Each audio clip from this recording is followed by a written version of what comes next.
where they pull up beside them in a van. One or two men will jump out, and girls have been thrown into the van, and we never hear from them again. Okay, so that's about the recruiting stage. The next stage is traffickers, and the third is the pimp, and finally are the buyers who are making this all possible. Let's see what they say here about the question, how they get these girls to, well, we've seen how they treated Nadia through the violence and the raping. The initiation is through being raped or gang raping. This is the way traffickers show the girl or the woman that they are powerless and that they're going to have to do what they want or die. Now, the question we're getting into is, how do they control them?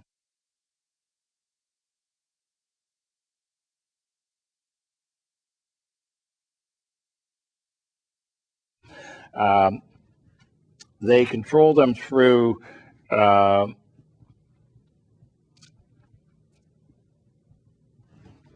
taking away their the travel documents. Taking away the travel documents, for example. What this does is makes them an illegal immigrant in the destination country to where they're going, and that means the police will arrest them. Now that makes the police their enemy. The police, they can't run to the police. In fact, in many countries, there are policemen who, many times policemen are working with the traffickers and have raped the girls that have come to themselves and returned them to the traffickers. So this forces the girl back to her pimp and trafficker.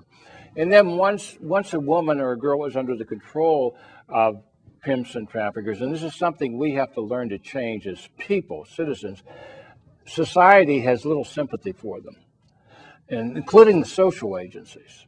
And this is wrong. These girls and women in prostitution are almost always at least 90% of the time, they're victims.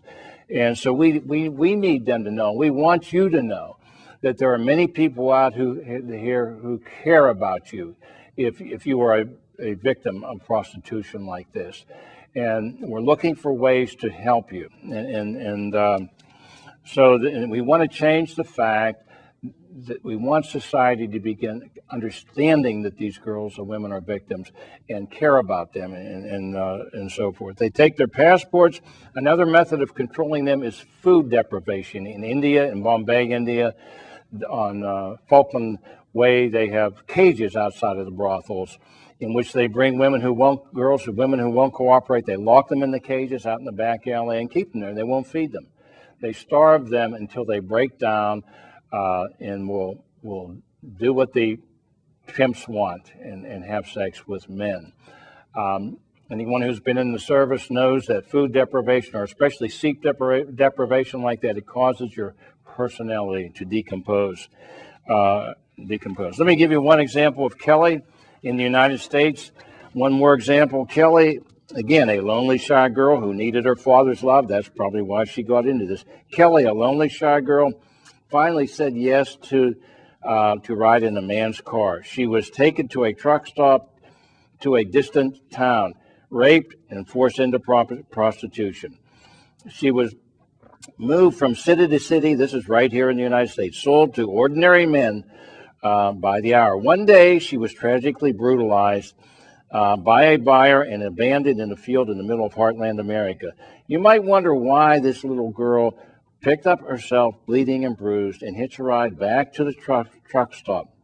Kelly said, before they drove off, they showed me a card with the address of my family on it, saying, if you tell, we know where to find you. These men were 250 pounds, and they had hit me, and I knew they could break me like a stick. I hitched a ride back and went back to the truck stop. My pimp was waiting for me. Where else could a girl in her mind of her age go? And this points out the method of entrapment is they threaten their families back home. And these threats are not idle threats. So I want to now, in the time remaining, show you about a video and audio of sex slaves and let them speak for themselves. We're going to ask the question about the myth, the second myth that buyers often use to think that prostituted females or women in the sex industry are doing these because they're making money. Well, we're going to answer that myth and some other myths by letting them speak for themselves. Could you play the clip number 2, please, on the mini DV?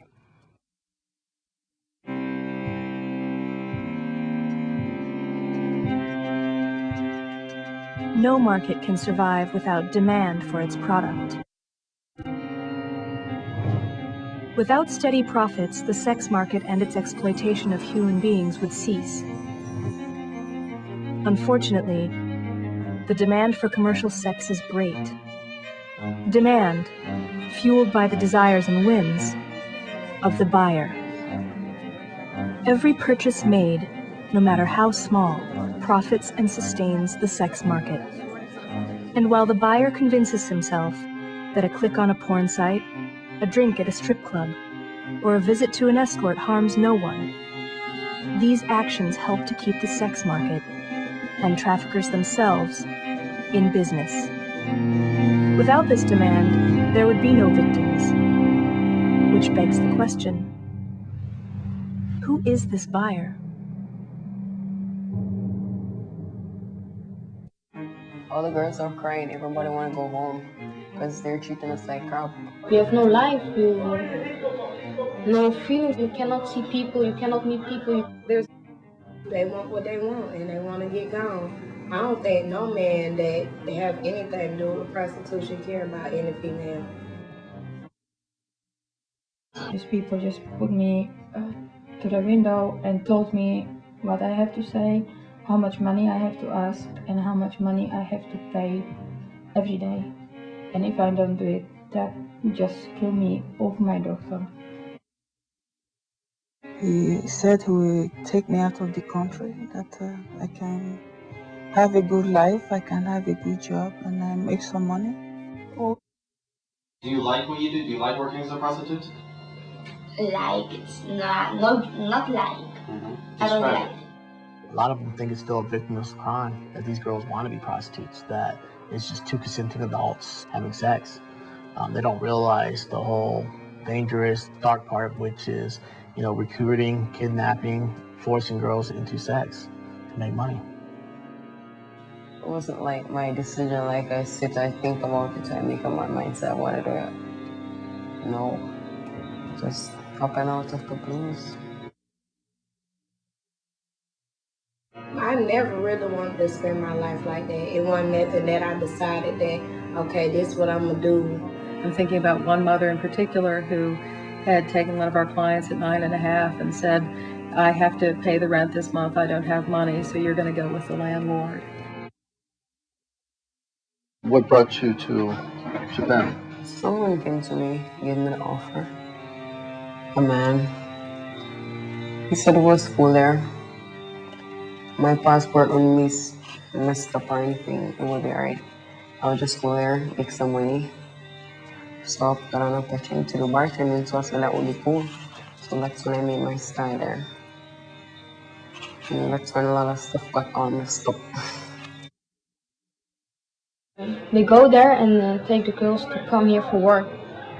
And they say to the girls, yeah, you can make a lot of money in Amsterdam, come and I help you. And when they are here, oh yeah. And he just say, I can take care of this and you can work somewhere else. And you can get your money and you can get divorced, you can buy your house. You can get your son back. And so I was just take my little bit of my clothes and I was going to get better. He told me if I was running away or did not want to work in prostitution, that he kills my family. So they are isolated. Some of them are forced to stay in their house. They are not allowed to go out, so they don't have contact with any other people except their pimps or their clients.